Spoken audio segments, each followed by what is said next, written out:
resonance takes place. Thus, the radio signal are amplified. These signals are further processed in the radio and hence sound is heard.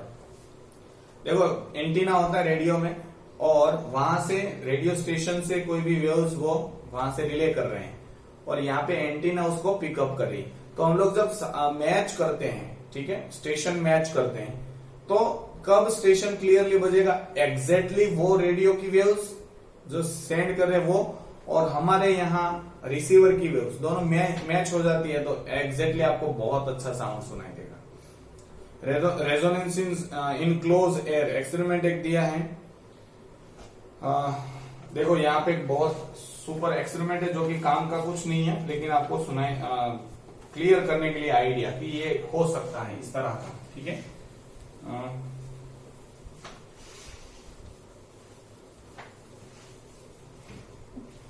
एक देखो यहाँ पे,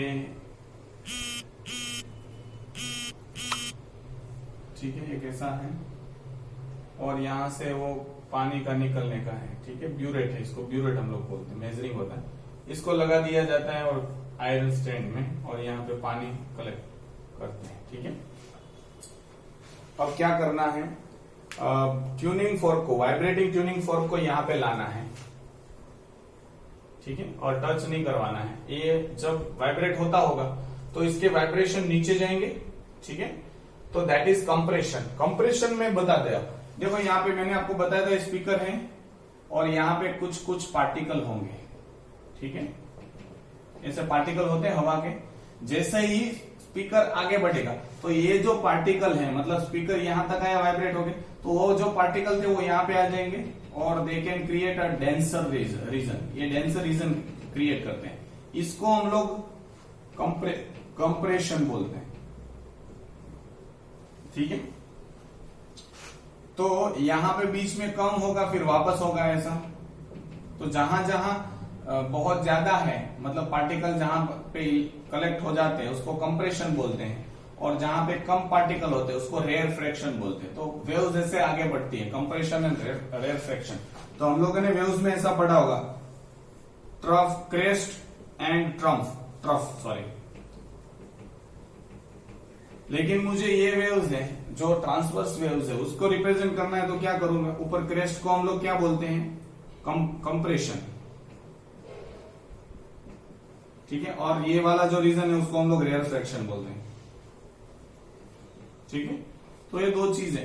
तो ये जब ऐसा धक्का देगी तो ये रीजन फिर वापस आएगी, तो यहाँ पे खाली हो गया, ठीक है, वो क्योंकि सारे यहाँ पे होंगे, ठीक है। फिर वापस ये यहाँ पे आएंगे, तो इस तरह से जहां जहां पे डार्क बैंड आपको दिखाई दे दैट इज कंप्रेशन, एंड जहां जहां पे लाइट बैंड दिखाई दे उसको हम लोग रेयर फ्रैक्शन बोलते हैं, ठीक है। तो मैं वो जैसे ही ट्यूनिंग फॉर्क वाइब्रेट होगा तो कंप्रेशन चेंज होगी और वहां से हवा यहां से पानी के साथ टकराएगी और वापस जाएगी यहां तक। सोचो कि यहां तक पानी भरा हुआ है, ऐसा सोचो, ठीक है, ऐसा टेस्ट ट्यूब है। तो जैसे ही नीचे जाएगा कंप्रेशन और साथ में ऊपर आएगा। अब कंप्रेशन के बाद क्या होगा? Rarefaction. तो यहाँ पे भी रेयर फ्रैक्शन है और यहाँ पे भी रेयर फ्रैक्शन आपको देखने को मिलेगा, तो दो गुना साउंड आएगा, साउंड आपको डबल आएगा कुछ फिक्स पोजीशन पे इस फोर्क का, ठीक है। फोर्क का साउंड तो आता ही है थोड़ा थोड़ा टिंग ऐसा, या बेल ले लो, बेल का भी साउंड आपको आता है, लेकिन एक जगह पे इसको आप इस तरह से एडजस्ट करो कि एक जगह पे बहुत लाउड साउंड सुनाई दे, that is due to the rarefaction, ठीक है, उसको हम लोग रेयर फ्रैक्शन बोलते हैं।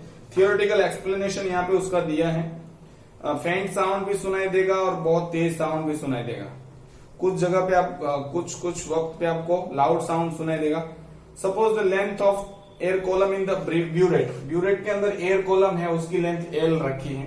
Loud sound is when a loud sound is heard, तो आपने एक एडजस्ट किया कि इतने तेज दूर पे या इतनी नजदीक पे बहुत लाउड साउंड सुनाई देता है, उसको आपने एल कंसीडर किया, उस लेंथ को।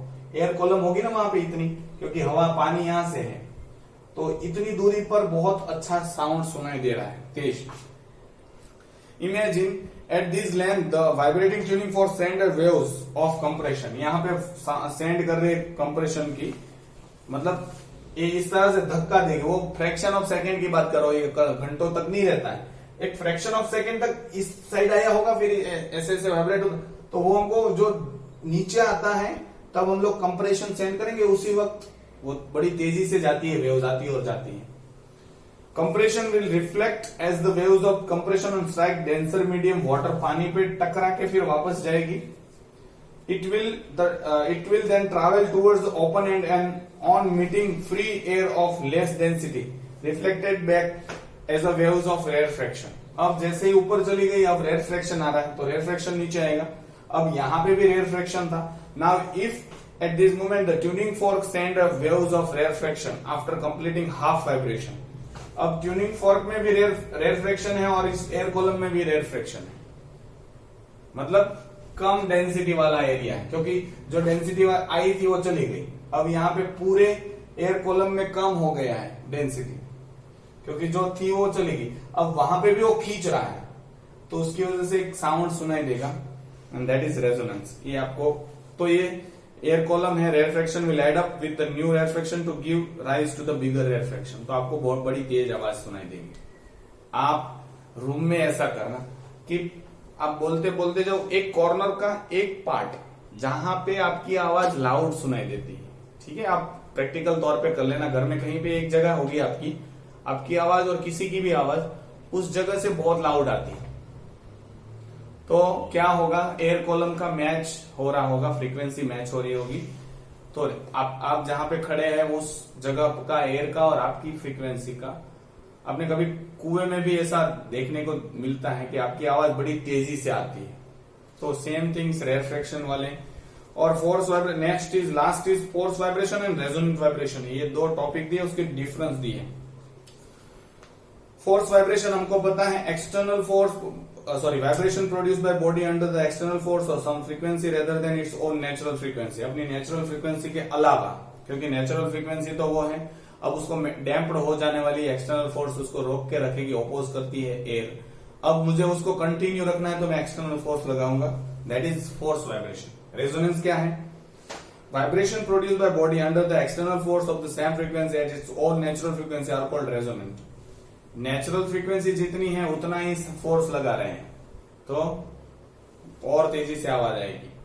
Amplitude of the force vibration is generally less than vibration of external force. Force vibration जो होगी एम्पलीट्यूड उससे generally amplitude of force vibration की जो एम्पलीट्यूड है that is less than the vibration of external force. जितना force लगाओगे थोड़ा तो वेस्ट जाएगा, पूरा का पूरा तो वाइब्रेशन नहीं करने में आएगा। रेजोनेंस में क्या होगा, और तेज होगा, क्योंकि लाउड साउंड आएगा, दोनों की फ्रीक्वेंसी मिल रही।